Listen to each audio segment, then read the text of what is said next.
സുഹൃത്തുക്കളെ കൂട്ടിയിട്ട് ഒരു പെണ്ണിനെ കാണല്ലേ, എന്നിട്ട് എനിക്ക് ഇഷ്ടപ്പെട്ടാ ഇങ്കോ ഇല്ലേ, നമുക്ക് വേണ്ട. ചെങ്കിന് ഇഷ്ടപ്പെടാത്തോണ്ട് കോയിക്ക് ഇഷ്ടപ്പെട്ടില്ല.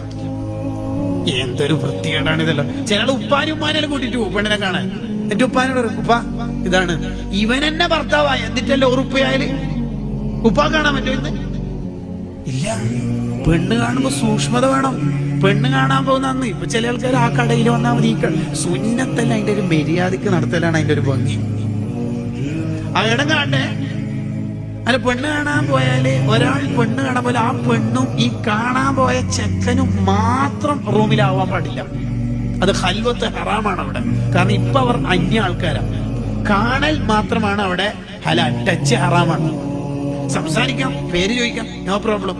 ഒരിക്കൽ കണ്ടിട്ട് ക്ലിയർ ഇല്ലെങ്കിൽ ഒന്നുകൂടി നോക്കാം, പ്രശ്നമില്ല. ഇതാണ് ഇപ്പൊ പെണ്ണ് ഒരു റൂമിലിരിക്കുന്ന, അല്ലെങ്കിൽ ഒരു ആണ് റൂമിലിരിക്കുന്ന പെണ്ണ് വെള്ളം കൊണ്ടോ മറ്റോ അവിടെ വന്ന് എന്നിട്ട് റൂം അടച്ചിട്ട് അവർക്ക് എന്തെങ്കിലും സംസാരിക്കാനുണ്ടാവൂലേ? ലിബറലിസം. അങ്ങനെ റൂം അടക്കാനൊന്നും പാടില്ല. ഖൽവത്ത് അവിടെ ഹറാമാണ്. സ്റ്റാർട്ടിങ് തന്നെ ഹറാമായ പ്രശ്നം. അവിടെ ശ്രദ്ധിക്കണം.